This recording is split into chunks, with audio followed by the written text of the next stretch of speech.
At dinner, my daughter's friend looked at me, laughed, and said, "You're just a retiree. Your time is over."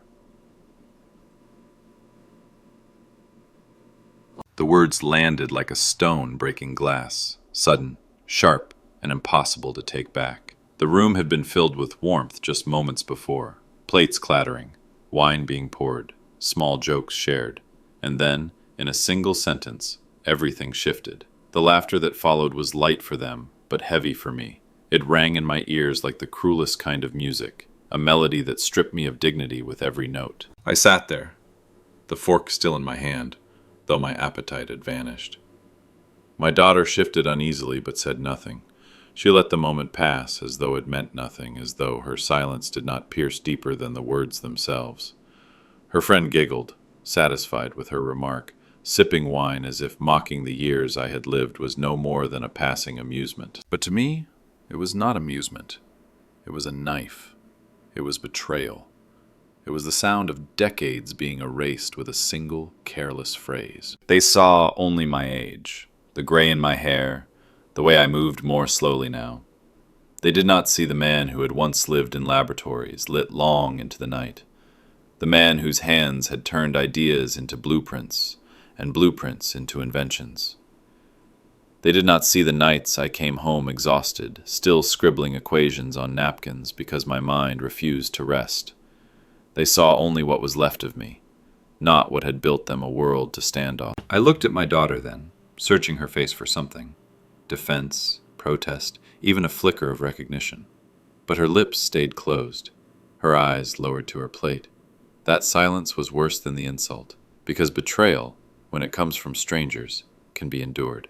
But when it comes from your own blood, it hollows you out from the inside. I wanted to speak, to tell them that I had not wasted my years, that my name was written in places they could not even imagine, that their phones, their cars, their very comforts lived because of signatures like mine, hidden deep in patent archives. But the words caught in my throat. To defend myself against a child's mockery would sound like begging. And so I swallowed the ache, letting silence become both my shield and my prison. The dinner carried on around me, laughter returning, forks scraping against plates, voices rising in trivial conversation. But all I could hear was that sentence, just a retiree.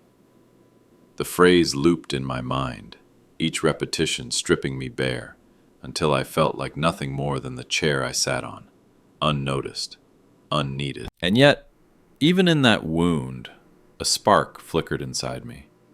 They thought they knew who I was. They thought the years had erased me. But time does not erase the truth. It only waits for the moment when the truth will rise again, undeniable. That night, though I sat in silence, I knew. One careless laugh could not bury a legacy written in ink, sealed by law, and living still in the very world they claimed as their own. Friends, let me pause here for a moment. Tell me in the comments, where are you listening from? Has anything like this ever happened in your life? Don't forget to subscribe and share this video. By doing so, you help us grow this channel and bring more stories like this to you. And now, let's continue. Her silence hurt more than the careless words of her friend. A stranger's insult could be brushed aside, but a daughter's silence, that pierced the heart in ways no blade could. She should have spoken. She should have defended me, even with the smallest word, even with the softest protest. Instead, she gave only a fragile smile, a half-hearted gesture of politeness, as if the remark were harmless, as if it were true. That smile cut deeper than the laughter. It was a quiet betrayal, the kind that doesn't scream but gnaws at you long after the noise has faded. In her eyes, I saw no outrage, no fire rising to defend the man who had raised her.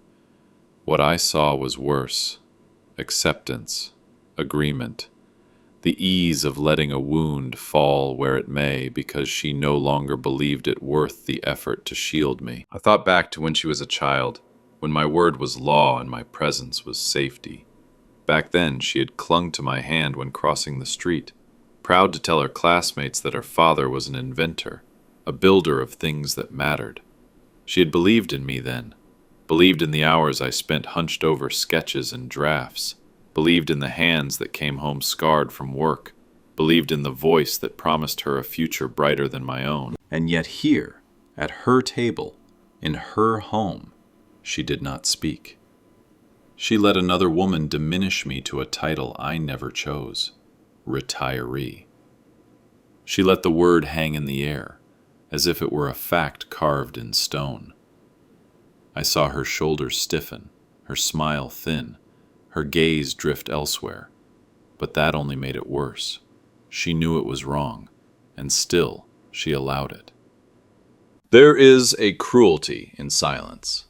It is quieter than laughter, softer than words, but it lingers longer. Silence says, I will not fight for you. I will not risk my comfort for your dignity. And that is what I heard in her stillness, in her timid smile. It was not only the friend who had betrayed me at that table. It was my daughter, too, though she never said a word. I lowered my eyes to my plate, though I could no longer eat. Each bite of food felt heavy, tasteless, turning to ash before it reached my throat. Their voices continued around me, the friend chattering with the arrogance of youth, my daughter responding with forced laughter. I sat there, a ghost at my own table, unseen, unguarded, unworthy of defense. The sting did not come from being called old. Age is a crown of survival, and I have worn it with pride. The sting came from the realization that she no longer saw the man beneath the years. She saw only what was left, an aging shell, no longer useful, no longer relevant. Her smile told me everything her lips refused to say. Perhaps it is true. Perhaps your time has passed. That smile stayed with me long after the meal ended. It followed me like a shadow into the night, whispering louder than the insult that had sparked it. Words can wound, yes, but silence, the silence of someone you love, silence can break you. I sat among them, yet it was as if I were not there at all. Their voices rose and fell in lively bursts, carrying plans for the future, projects yet to be born, dreams that shimmered with ambition. They spoke of ideas with a kind of urgency I remembered well, the urgency of youth, of men and women who believe time stretches endlessly before them. And yet, not one of those voices turned toward me. Not one word acknowledged my presence. It was strange how invisibility could arrive not in an instant, but in degrees. First the offhand remark, just a retiree, then the smile that did not defend me, and now the slow suffocation of being ignored entirely, as though my body had been left at the table but my spirit had slipped through the cracks in the floor. I was not a man to them. I was an empty chair with skin and bones, taking up space, waiting for the evening to end. The food before me lost its taste.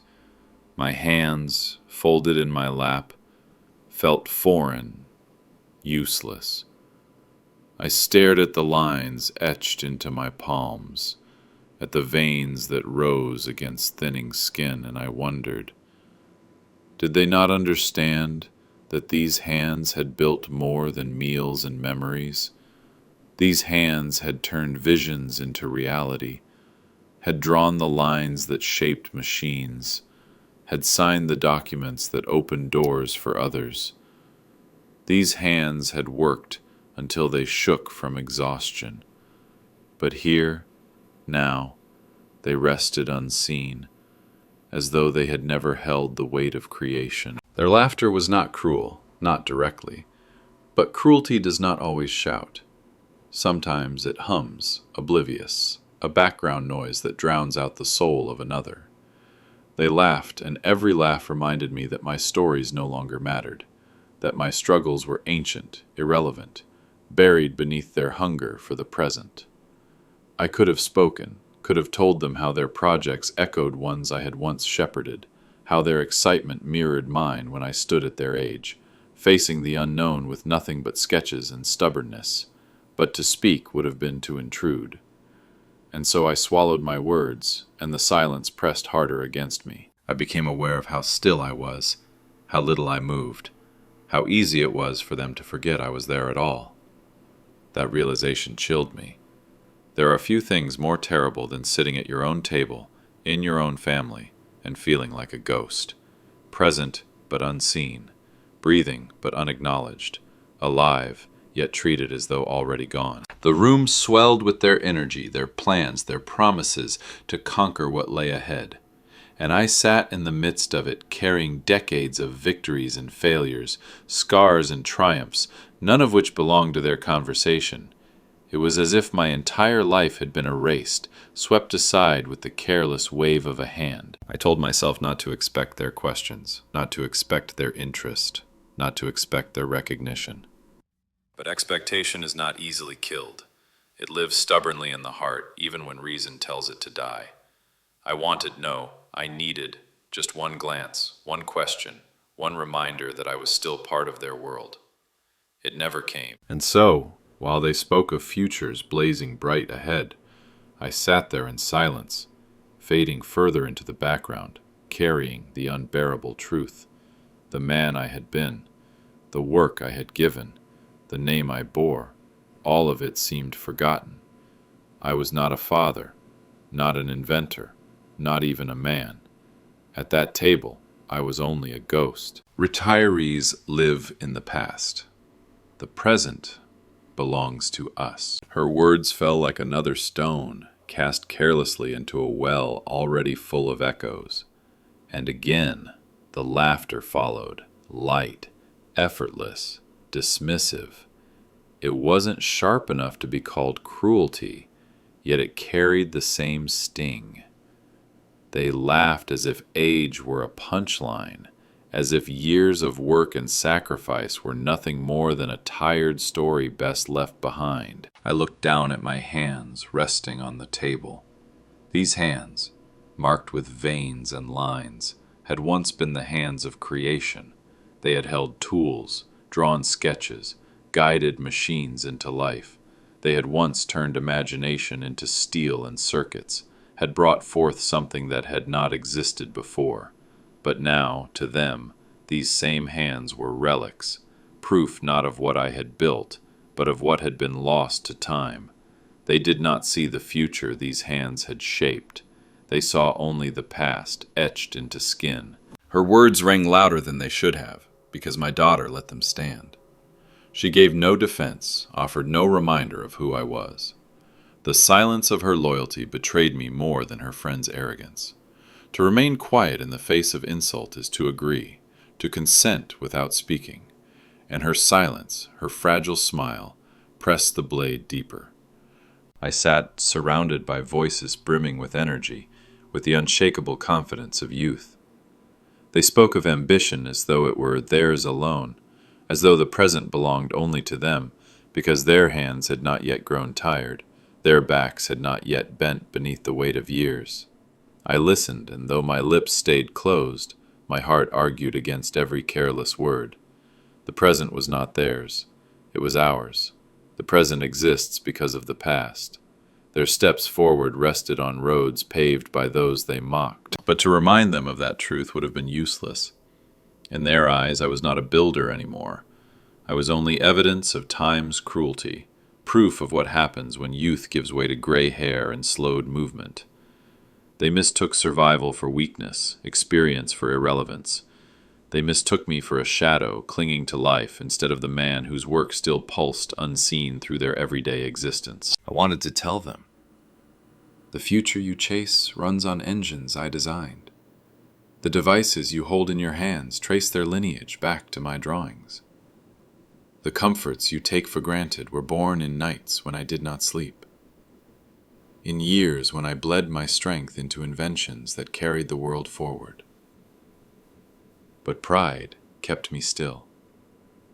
To defend myself to them would sound like desperation, as if I were clinging to scraps of honor, instead of resting on a lifetime of truth. So I stayed quiet, though inside me the words burned. I felt the laughter coat the room like ash, settling on me until I could hardly breathe. They thought they were laughing at age, but what they truly mocked was their own ignorance, because without the years they dismissed, The present they glorified would never have come. And as I sat there, fading again into silence, I understood the cruel irony. The same hands they saw as fragile and outdated were the very ones that had once given them the present they now claimed as their own. I did not argue. The words that rose to my lips I forced back down, swallowing them like shards of glass. My silence became the wall between us, a barrier I built in that moment to shield myself from further humiliation.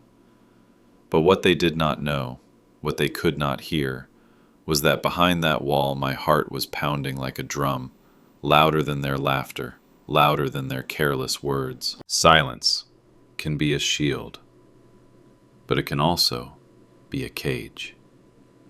And as I sat there, staring at the edge of my plate, I felt myself locked inside it. Every joke they made, every boast of futures and plans, pressed harder against me, pushing me deeper into invisibility. They did not ask my thoughts, did not glance in my direction, did not pause to remember that I, too, had once sat where they were, full of the same restless ambition. To them, my silence was proof that I had nothing left to offer. They mistook restraint for emptiness, and it was easier for them to believe I had been hollowed out by time than to admit the truth of what I carried. Inside me, however, the silence was not empty. It roared. It beat like thunder trapped within walls, demanding to be heard. I thought of the patents in my drawer at home, the diagrams etched into my memory, the years of battles fought in boardrooms and workshops alike. None of that was erased, no matter how they tried to overlook it. But the soundless fury within me stayed trapped, because I knew the cost of breaking it. To speak would be to plead for relevance, and I would not beg. Not from them. Not from my own daughter. And yet the silence hurt. It ate at me more than their laughter did. Because laughter is sharp, but brief. Silence lingers. It seeps into your skin and convinces you that maybe they are right. Maybe your voice is no longer needed. Maybe time has already passed you by. That is the danger of silence. It does not only protect, it corrodes. I studied my daughter across the table. She laughed when her friend laughed, nodded when her friend spoke. But I could see in the flicker of her eyes that she knew. She knew the cruelty of those words, knew that they diminished more than just me. They diminished her as well, her own history, her own name. But she did not speak, and so the silence grew heavier. And it was her silence, more than mine, that weighed on me most. The meal stretched on. Conversations rose and fell like waves, none of them touching me. I was the stone buried beneath the water, unmoved, unseen, slowly sinking further out of sight. They lived in the present as if it were theirs alone, and I sat there with decades pressed against my chest, unspoken, unacknowledged. By the time the plates were cleared, the silence between us had grown so thick that I could almost touch it. It lay across the table like a shadow, smothering, undeniable, and while they carried on as if nothing had happened, I sat imprisoned within it, hearing only the steady, painful beat of my own heart, each thud reminding me that though I lived, to them I was already gone. The laughter at the table faded into the background, replaced by a flood of memories I could not silence. They rose unbidden, as vivid as the day they were lived. I saw myself in white light laboratories, where the air buzzed with the hum of machines still being born. I smelled the sharp tang of ink on blueprints spread wide across the drafting table, the smear of graphite on my fingers after nights of drawing line after line, each one carrying the weight of possibility. I remembered the moment when those lines first took shape in steel, when an idea left the paper and breathed in the real world. Those moments were my victories, my quiet triumphs, though I never wore them like medals. There were nights when I stayed until dawn, the windows dark around me while the city slept. My colleagues went home hours earlier, but I remained, chasing a problem that refused to resolve itself. refusing to yield until the solution appeared like a spark in the dark. Those sparks lit my life for years. I lived in the rhythm of creation, in the certainty that I was shaping something that mattered. Back then, people spoke my name with respect. Back then, doors opened not because of who I knew, but because of what I had built. And now I was just a retiree, a man past his usefulness, a shadow haunting the edge of the present. To them, my years of labor were invisible, dissolved into the air like smoke from a fire long extinguished. They did not know the sleepless nights, the sacrifices made in silence, the failures endured so success could stand. They saw only age, and in their eyes, age was nothing but irrelevance. I remembered the conferences where my work was displayed, the articles that bore my name, the pride in my daughter's eyes when she was still small and pointed at my photograph printed in a journal. She had once called me her hero, and now, at her table, she could not even find the strength to say, "That is my father. He is more than what you think." The weight of that loss pressed on me harder than time itself. Time takes your strength, your speed, your body. But forgetting takes your soul. To be erased from memory while still alive is a cruelty deeper than death. My years of work had not been lost. The patents still existed. The machines still ran. The design still breathed. But here in this room, in the eyes of the one who should have carried those memories proudly, it was as though they had never happened. I sat there, listening to the hollow chatter, and felt my life split in two. One life was still alive in blueprints, machines, and inventions scattered across the world, proof of what I had given.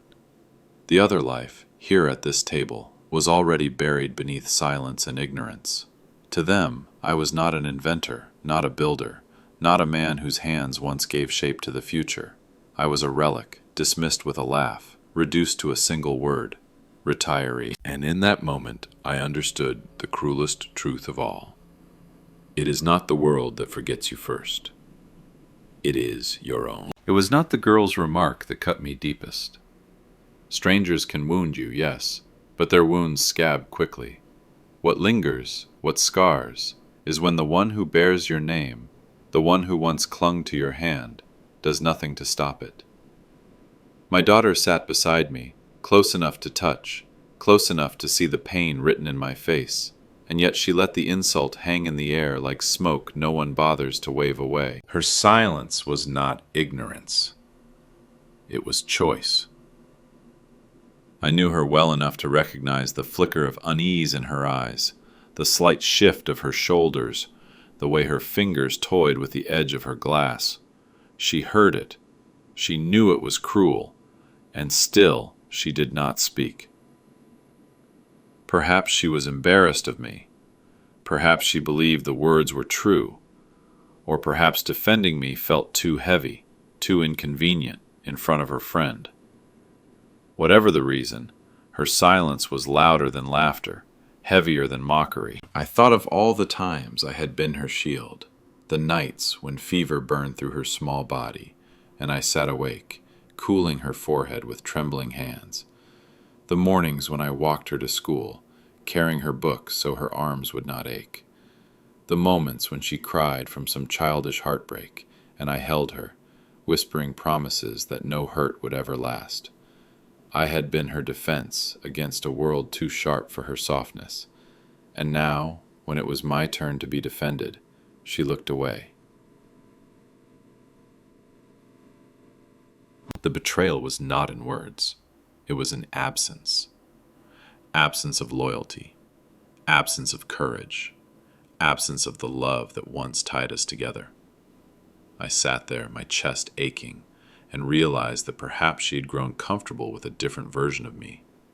The quiet father who worked, who paid, who provided, but who asked for nothing in return. Maybe, in her eyes, that was who I was meant to remain forever. silent, useful until I wasn't, present but unseen. And yet I had not raised her to believe that. I had raised her to value truth, to speak when silence would wound, to honor those who came before her. I had raised her with stories of my own father, a man I had defended even when others mocked him for being poor. I had taught her that family is a wall you stand behind, not one you abandon. And here she was, letting that wall crumble. I looked at her and saw not malice, but weakness. A weakness that hurt more than any cruelty could. For cruelty at least admits to itself. Weakness pretends to be innocence. She laughed with her friend, forced and hollow, but the sound was enough to seal the betrayal. That night, I learned something bitter. It is not always your enemies who diminish you. Sometimes it is your own blood, sitting an arm's length away, letting your dignity collapse in silence. The girl's words had mocked my years, but my daughter's silence buried them. And I, who had carried her on my shoulders, now carried the unbearable weight of knowing she would not lift a hand to carry me. That night, when the house finally sank into silence, I retreated to the one place where I still felt I existed, the study. The laughter from dinner still clung to my ears, replaying in cruel loops. I carried it with me down the hallway like an unwanted companion, each echo pressing me further into myself. The study door closed behind me with a soft click, and suddenly the world outside became distant. Here, in this room, time had not yet erased me. Against the wall stood the old wooden desk, its drawers worn smooth from years of use. My hand hovered over the handle of the bottom drawer, the one I had not opened in months. It was heavy, not from rust or weight, but from the history it carried. When I pulled it open, the smell of old paper and dust rose like a breath from the past. Inside, carefully stacked yet frayed with age, lay the documents that once defined my life. Patents, certificates, proof that my years had not been wasted, that my labor had not dissolved into nothingness. I reached for one, and the paper trembled slightly in my hand, as though it had absorbed the shaking of my own fingers. The ink had faded, the pages had yellowed, but the words were still there. My name, bold and unashamed, written across the top. My name, not as a footnote, not as an afterthought, but as the creator, the origin, the one whose vision had been made flesh. For a long moment, I simply stared at it. The memories rose with the words, the nights of sweat and stubbornness, the failures that nearly broke me, the breakthroughs that left me gasping for breath like a man who had surfaced from deep water.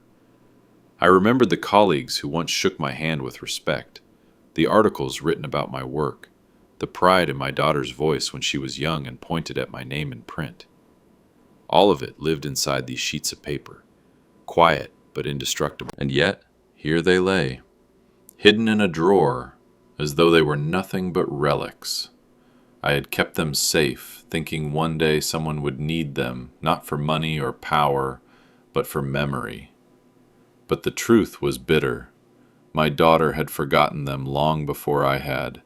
To her, they were invisible, just as I was invisible at that dinner table. I traced my finger along the curve of my signature.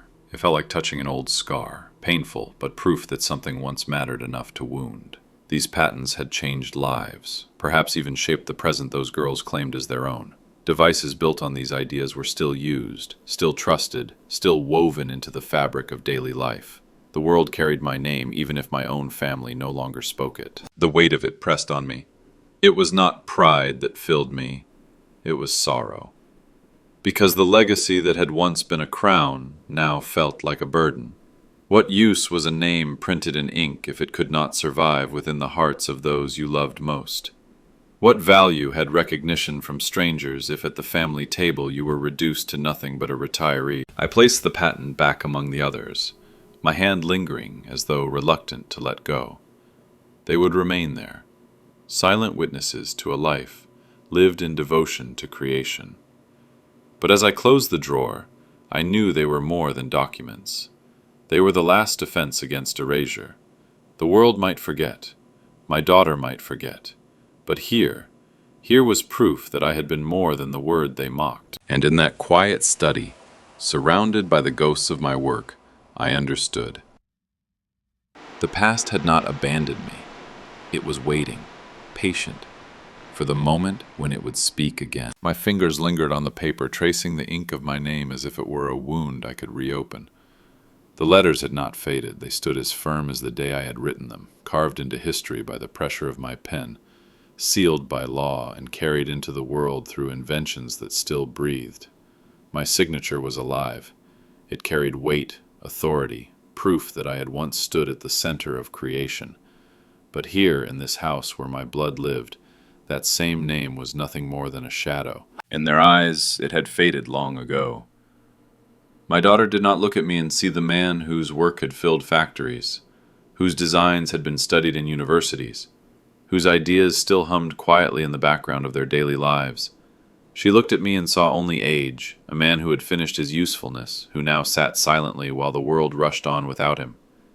The cruelest thing about being forgotten is not that your work disappears. It's that it lives on everywhere, while you, its author, vanish from the very place where your name should be remembered first. I thought of the devices in their hands, the machines in their homes, the comforts they never questioned. My work was in those circuits, those wires, those systems that had become so ordinary they were invisible. They lived every day with the fruit of my labor, and yet they no longer saw me in it. The inventions had outlived the inventor, and in the process they had erased him. My signature mocked me with its clarity. It said, "You were here, you mattered, you shaped this." But the silence in my own home replied, "Not anymore." I closed my eyes and remembered the day I signed it. The thrill in my chest, the way my hand trembled as I pressed the pen to the page. I had known it was not just a document. It was a promise that the years I spent pouring myself into sketches and prototypes would not vanish when I was gone. A promise that my daughter, small then, would one day live in a world touched by her father's hands. I imagined her showing that paper proudly, pointing at my name the way she once had at newspaper clippings, saying, "That's my father." But that day never came. Instead, she let someone call me just a retiree, without protest. Instead, she laughed with the friend who mocked the years I had given. My name was still alive in ink, but dead in her voice. I pressed my palm flat against the document, as though to anchor myself to it. It felt fragile, yet stronger than the bonds that tied me to my own family. Here was proof of me, silent but steadfast. It remembered what they had chosen to forget. And in that moment, a thought pierced through me like lightning. Maybe I had been wrong all along. Maybe legacy does not live in those you love.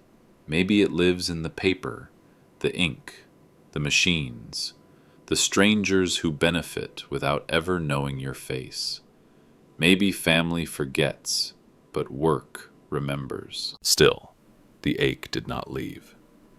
Because no matter how many patents bore my name, no matter how many machines carried my designs, what I longed for most was not recognition from the world. It was recognition from her. And that, I realized bitterly, was the one thing my signature could not give me. It happened by accident, as the most important things often do. I had left the study door slightly ajar, its shadow stretching into the hallway. My daughter's friend wandered past, her steps careless, her laughter still echoing faintly from earlier in the evening. Perhaps curiosity drew her inside, or perhaps it was nothing more than chance. But she paused, her gaze falling on the desk where I had left the patent lying open, as though waiting to be seen. She picked it up with idle hands, expecting perhaps an old bill or some meaningless sheet of paper. Her eyes slid across the lines quickly at first, scanning without thought, until they reached the place where my name was written. There her eyes stopped. The smirk she had worn so easily only hours before slipped from her face.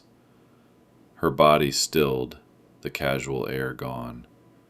She read the lines again, slower this time, her brows tightening as if she needed to be sure. In that silence, the entire house seemed to shift. I watched her from the doorway, unseen, my heart heavy yet alive with something unfamiliar, a flicker, faint but undeniable. For the first time, I saw her truly see me, not as a frail man at the dinner table, not as an afterthought in my own home, but as someone whose name had weight, whose work had shaped more than she had ever imagined. Her lips parted, though no words came. It was as if the page itself had silenced her.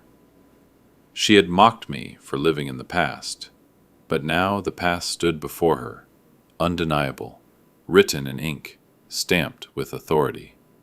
This was not just memory, it was record, it was truth, and truth has a way of forcing even the proudest to bow their heads. For years I had lived with a quiet knowledge that my daughter's pride in me had faded, that to her I was no longer the man who once filled her with awe, but only the shell left behind.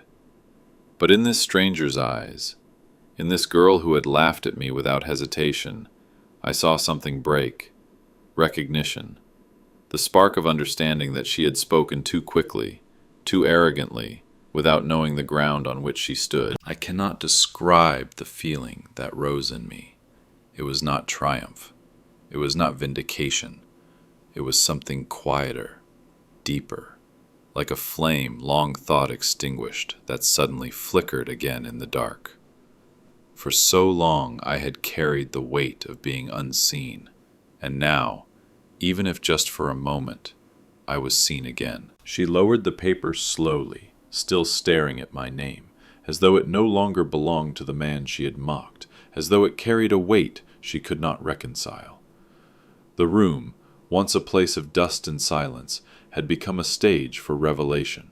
The patent, forgotten for years, had spoken louder than I ever could. And as I stood in the doorway, my breath caught in my chest, I understood that truth has its own timing.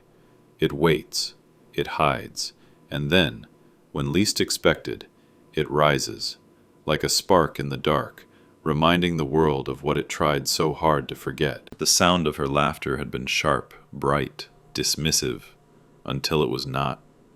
Now it was gone, cut short, as if a hand had reached out and stolen it from her throat. She stood frozen in my study, the paper trembling slightly in her hands. Her lips parted, but no words emerged. The arrogance that had filled her voice earlier in the evening dissolved into nothing, leaving only silence, raw and heavy. It was the kind of silence that carried weight, that pressed against the walls and seeped into the floor.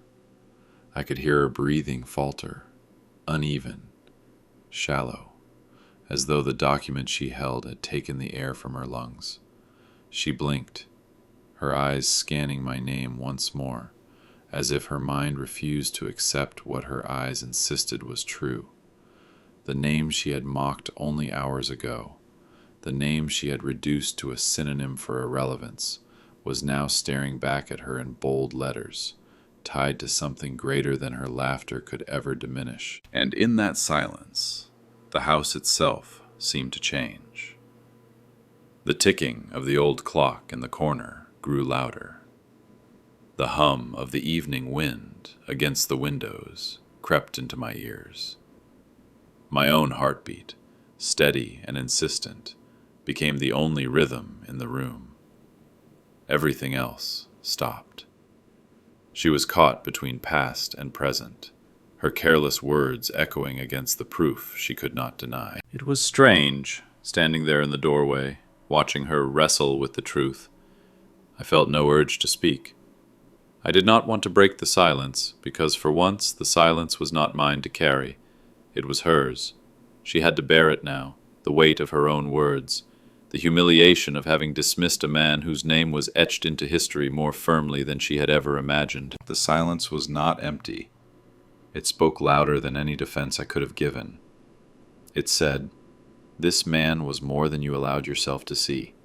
This man gave the world something you use without ever knowing his face. This man's life cannot be reduced to the word you chose to mock." And she heard it. I could see it in the tremor of her hands, in the stiffness of her posture, in the sudden inability to meet her own reflection in the glass of the window. For years I had carried silence like a curse, a burden that smothered my dignity while others spoke over me. But now, silence became my ally. It was no longer the silence of being forgotten. It was the silence of being remembered, of being confronted with truth too heavy for words. She set the paper down slowly, carefully, as though it might burn her fingers if she held it too long. Her eyes lifted once, hesitantly, toward where I stood in the shadows of the doorway. There was no laughter in them now, no dismissal, only the wide-eyed realization of someone who had stumbled upon a grave she herself had dug with careless hands. The silence remained, stretching long, almost unbearable. Yet I welcomed it, because for the first time in years I was not the one drowning in it. Her eyes clung to the page, refusing at first to lift. I knew why. She had expected an anonymous name, the kind that means nothing outside dusty archives. She had expected proof that time had erased me, that her words at dinner had carried weight. But there it was, my name, written in bold letters, stamped with a seal that time could not wash away. My name that she had mocked in ignorance only hours ago, now standing before her as something unshakable, undeniable. Her lips moved, soundless at first, as though the syllables caught in her throat. Then, quietly, almost reverently, she whispered it. My name. The same name she had laughed at, now spoken with hesitation, with a trembling recognition she could not mask. In her voice there was no laughter, no dismissal, only awe and shame. The paper shook in her hand as if it weighed more than she could bear. She glanced up at me, and in her eyes I saw the shift. For the first time, she did not see an old man fading into the edges of life.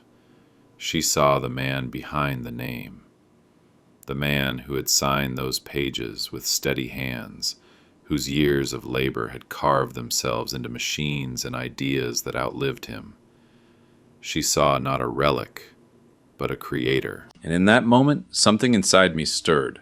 For so long, I had been invisible in my own home, dismissed as nothing more than age and silence. But here, before this young woman who had once called me irrelevant, my legacy spoke louder than any defense I could have offered. I had not needed to shout nor to beg. My name, my work, my truth had spoken for me. She placed the patent gently back on the desk, as though it were no longer just paper, but something sacred. Her eyes did not leave mine. There was apology in them, though unspoken. There was also the heavy realization that she had laughed at what she could not understand. And in her silence, I felt the scales tip. I thought of my daughter then, of her smile that had once filled with pride when she was small and saw my name in the newspaper. I thought of the way she had looked away at dinner, too weak to defend me. And I wondered if she would now remember what she once knew, if seeing her friend falter under the truth of my name would awaken in her the memory of who I was, and who I still am. The girl looked at me differently now, not with pity, not with indifference, but with the respect she had not known she owed. Respect born not from sentiment, but from fact, facts sealed in ink, facts that could not be erased by laughter or age. And though my heart ached with the wounds of betrayal, it beat stronger in that moment, because the truth had been read aloud. My name had been spoken, not as a joke, not as an afterthought, but as recognition. For the first time in years, I felt seen, not as just a retiree, but as the man who had once built, once created, once mattered, and still matter. The door creaked softly, and then she appeared, my daughter. She stepped into the study with the same casualness she had worn all evening, but it faltered the instant her eyes fell on the desk. There, lying open, was the patent, its seal glinting faintly under the lamplight, my name carved across it in bold letters that time had not managed to blur. She froze, and in that stillness, I saw what I had been waiting to see for years. Not pride, not recognition, but shame. Her face betrayed her before she could even attempt to control it. The smile she had carried into the room vanished. Her lips parted slightly, her eyes widened, and then they narrowed, not in anger but in something far heavier. She could not look at me straight away. Her gaze lingered on that paper as though it held all the words she had left unsaid. In her silence I saw it, the weight of memory crashing back. She remembered who I was. She remembered what she had denied at that dinner table, and she knew, with the sudden sting of truth, that she had failed me in the moment I had needed her most. I watched her chest rise and fall too quickly, her breath catching in her throat, as if the air itself condemned her. She tried to compose herself, but her eyes betrayed her. They shimmered with a recognition she could not hide. In them, I saw the flicker of a younger self, the little girl who once clutched my hand and told her friends, "That's my father." The girl who had been proud, who had seen me not as an old man, not as a retiree, but as her protector, her guide, her hero. That girl had lived in her once, and now, as she looked at my name in print, I knew she saw the distance between who she had been and who she had allowed herself to become. Her silence was different this time. At the table earlier it had been sharp, complicit, wounding, but here it was heavy, trembling, filled with the sound of her own conscience speaking louder than words. She did not have to say it aloud. I could see it in her eyes. I should have defended you. I should have stood for you. I should not have let them reduce you to nothing. That shame was not mine to carry. It was hers. And for the first time, she felt the burden of it. I did not move toward her. I did not offer comfort or demand apology. I simply stood, steady, letting the truth settle into the silence between us. The patent spoke for me, louder than any defense I could give. Its ink reminded her of what she had chosen to forget, and her eyes, red with shame, heavy with regret, were the confession I had long waited for. It did not heal me. Betrayal leaves wounds too deep for easy mending. But in that moment, as her gaze dropped under the weight of my name, I felt justice breathe into the room. Not justice born of anger or vengeance, but of recognition. She could no longer deny what she had done, nor who I had always been. And though she said nothing, her silence told me everything.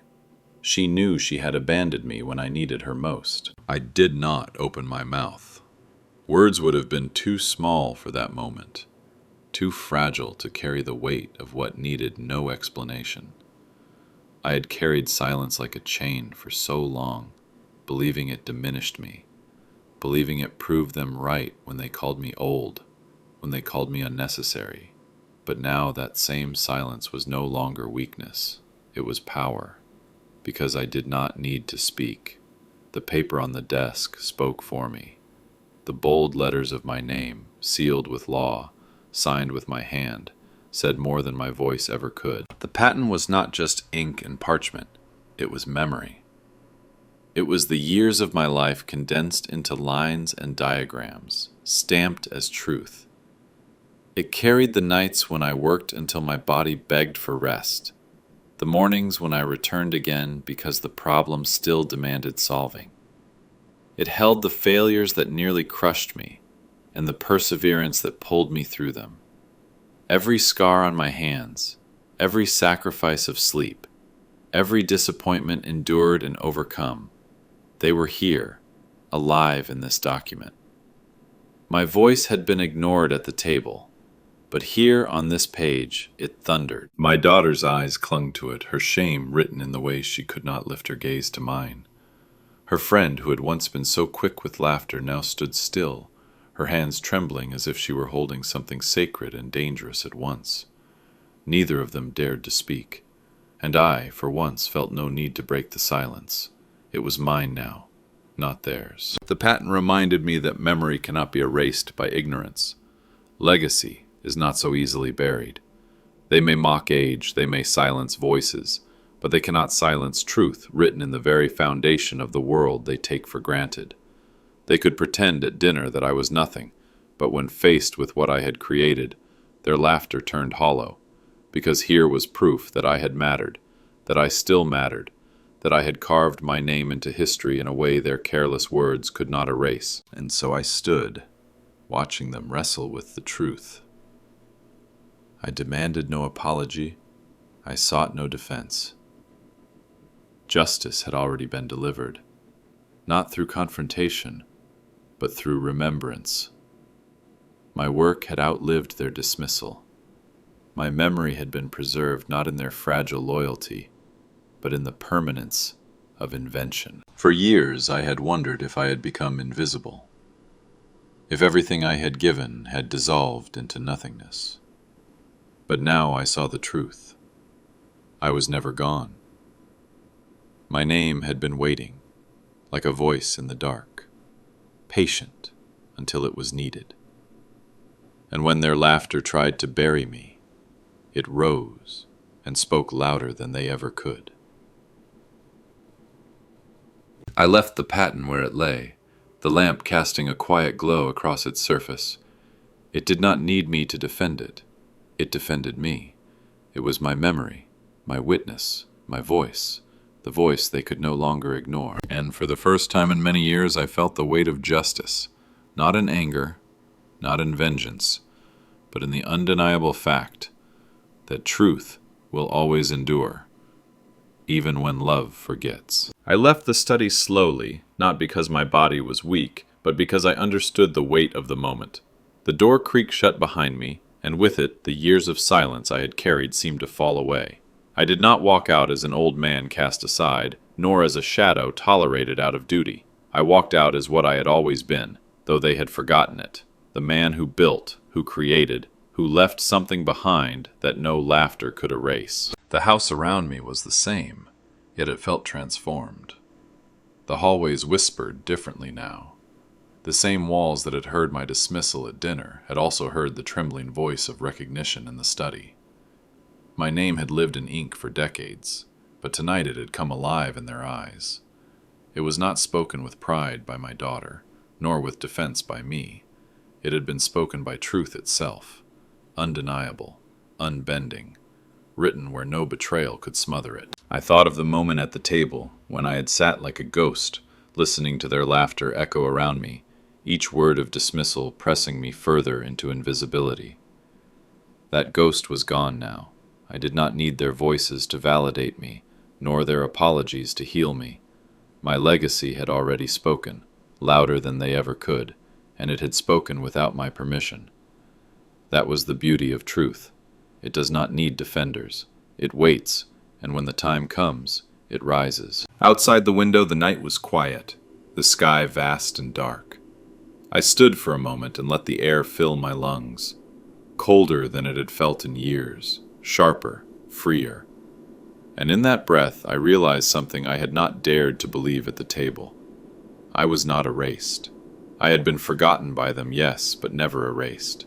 Memory is not measured in who sits beside you, but in what you leave that cannot be undone. The laughter that once cut me now seemed distant, almost pitiful.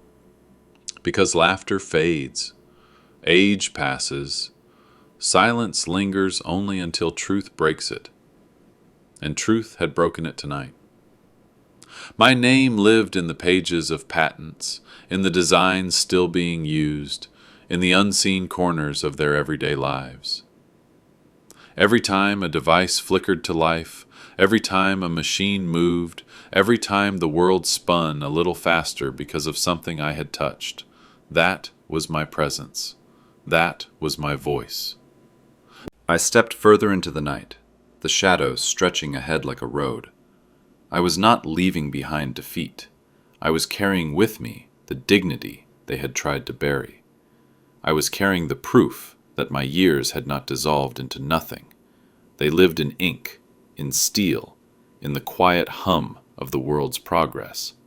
They lived in me. I no longer longed for their defense. I no longer hungered for their recognition.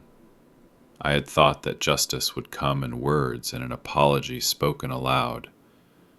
but it had come in something far greater, in memory that could not be stolen, in a legacy that even silence could not bury. I walked out of that room not as just a retiree, not as an old man clinging to a past no one wanted to remember. I walked out as a man whose name could not be erased, by laughter, by betrayal, or even by time.